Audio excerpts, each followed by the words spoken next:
हाय, नमस्कार. कसे आहात तुम्ही? मी नूतन पाटील सुरतहून लाईव्ह तुम्हाला रिपोर्टिंग करत आहे. सुरतमध्ये खूप जबरदस्त पाऊस असा पडत आहे.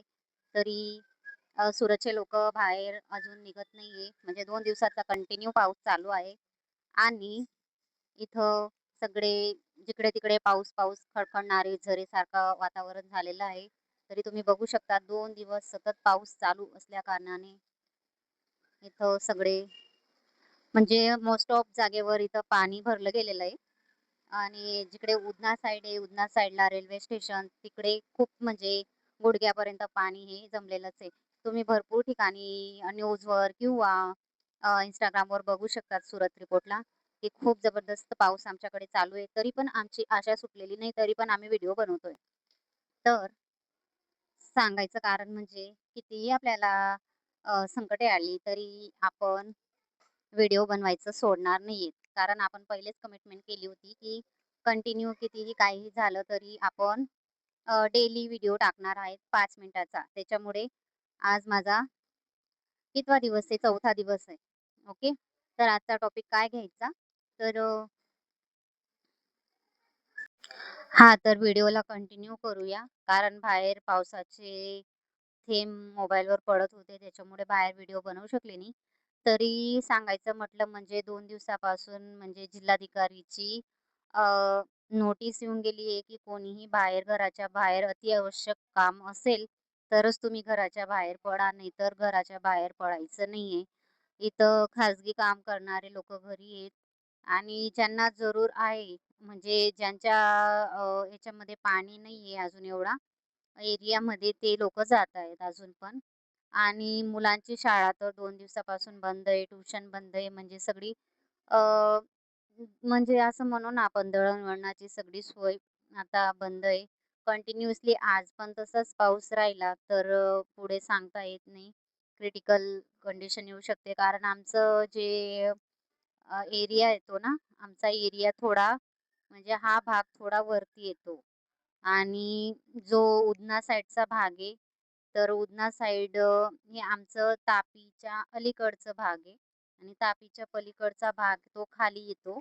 म्हणजे तिथं सगळं ठिकाणी ब्लॉक झालेलं आहे. मागे तुम्ही 2 दिवसाचा पाऊस आला होता तेव्हा पण बघितलंच असेल, की सगळे जे नाले परत आपली तापी नदी, परत समुद्राचं पाणी म्हणजे खूप जबरदस्त हाल हे उधनावाल्यांचे झाले होते. सुरतकडे पाणी जास्त नसतं.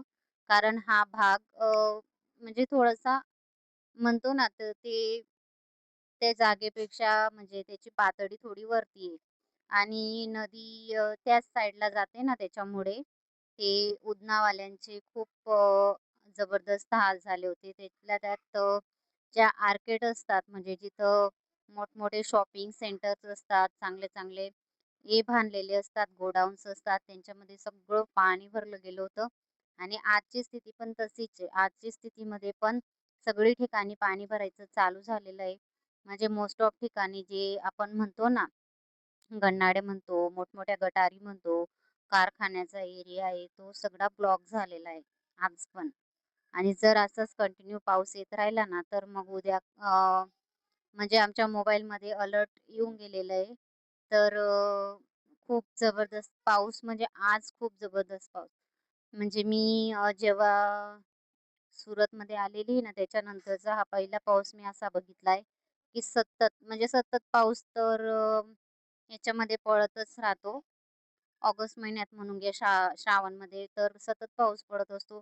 पण असा पाऊस नाही, धोकादायकचा पाऊस म्हणजे इकडे नाही इकडे म्हणजे नाहीच्या बरोबर पडतो. पण यावेळेस खूप म्हणजे पाऊस येतोय तर म्हणजे सगळीकडे तेच म्हणजे धुमासाळ आणि सगळं म्हणजे लोकं सगळे सैरावैराने बेभान झालेले आहेत. म्हणजे एककडे पाऊस येतच नाहीये आणि दुसरीकडे पाऊस म्हणजे फक्त 2च दिवसामध्ये सुरत म्हणजे फुल पाणीचं भरून जातं फक्त 2 दिवसामध्ये आणि ते पण आत्ताच होतंय.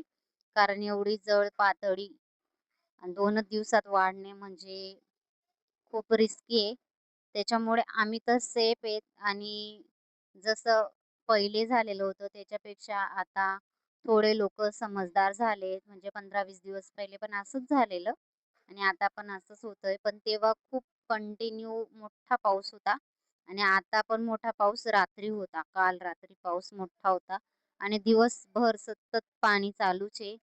तेव्हा 2 दिवस चालू होता सतत पाऊस आणि आता हा 3रा दिवस चालू झालाय. सांगता येत नाही पुढे काय आहे. तर आजसाठी एवढंच.